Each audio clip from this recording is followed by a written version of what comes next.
Hello guys, good morning. Ayan, at kakain muna tayo guys bago umalis.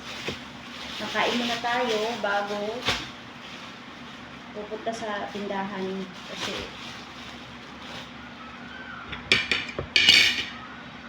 hindi na tayo makakain. Matigas yung tinapay. Hindi siya bago. So, okay lang. Pwede na guys. Pwede nang pang ano sa sikmura.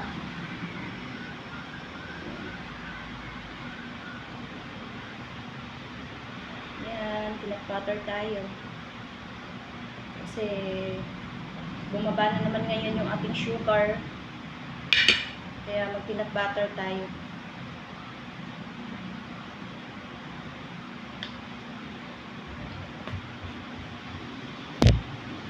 Yan guys. Ito yung aking favorite na palaman guys, peanut butter. Kinakain ko to guys. Yung peanut butter, kinakain ko lang siya. Pinapapa ko. Ayun guys, yung aming tinapay is hindi bago. Kaya ako guys, pag bibili ng tinapay, sinasabi ko sa tindera, bago ba yung tinapay? Minsan may tindera pa rin nagagalit kasi hindi naman daw luma yung kanilang tinapay. Kaya ito guys, kain ako ngayon ng magtitinapay na lang ako. Diet ba ng konti? Diet. Matagal na rin ako hindi nagda-diet dahil sa aking kondisyon na low blood ako masyado guys, kaya hindi na ako nagda-diet. Ngayon mag-start na ako guys kasi maging busy na ako sa tindahan. Ayan, nakakahiya naman yung buro-burong cool ng channel guys. Ayan. Kaya dahil tayong konti, tinapay na lang muna yung kainin ko ngayon.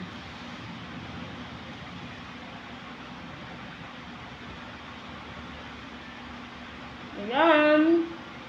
Hello, shout out sa mga nagdi-deals dyan. Ngayon lang ako nakapag-video guys dahil nagkaroon lang ako ng time dito. Kasi busy ko sa pag-aayos sa tindahan. Dahil nagbubukas na ako ulit dahil medyo okay na ipakiramdam ko. Ayan guys.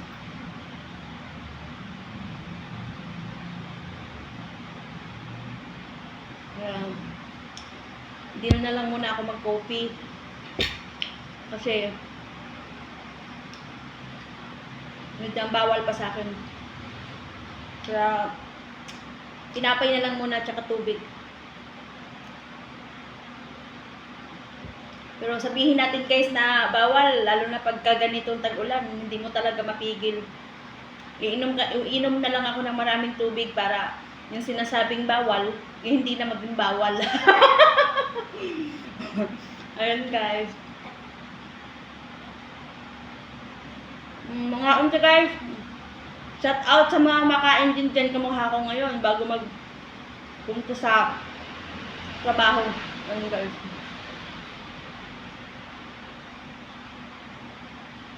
Dako na kita kong tiyan guys, oy.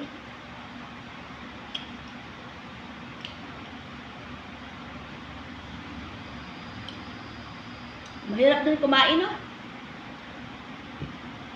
Mahirap kumain pero mas mahirap yung walang kakainin, di ba? Kaya yung sinasabing mahirap kumain. Ito talaga ang baba ni Manay, no? Kahit ano-ano na lang masasabi. Kaya nga dalirang Manay. Kasi madaldal talaga. Madaldal naman talaga ako, guys. Kaya nga dalirang Manay, di ba? Dapat nga tawag sa akin si Daldal na lang, hindi.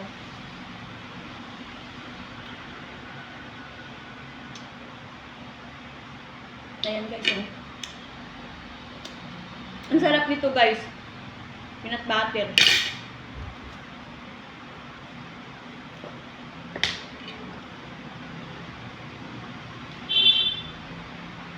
Minsan guys, pinapapak ko lang talaga siya. Pinadala ko to sa tindahan, pinapapak ko. Lalo pag bumababa yung sugar ko, nagpapapak ako ng mga matamis.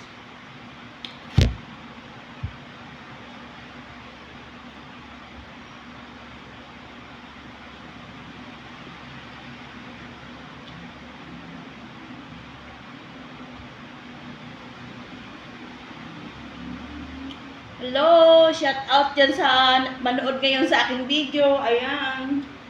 Nagdadaldal na naman yung inyong manay dito, guys.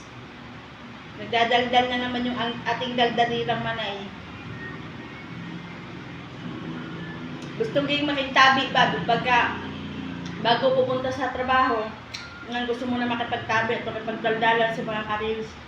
Kaya nga gustong-gusto kong mag-reels, guys, eh. Di ba? Hindi dahil sa sahod. Kaya nga gusto kong magre-reels. Para meron akong mga remembrance lagi sa pagbibideo ko. Ayan. Yun, kung kikita man tayo dahil sa pagre-reels, extra income na lang natin yun. Hindi natin gawing focus na magpakaiyak talaga tayo na pag hindi tayo sumahod dahil sa reels. Eh, yung kamukha ng iba, guys, meron akong napanood na video na umiiyak talaga yung babae. Nag-viral pa siya dun, guys. Siguro mga 2 million na 2 million na yata, guys, something mataas na talaga yung views niya dahil sa pag-iiyak niya na ipatulpo niya si Facebook Mita.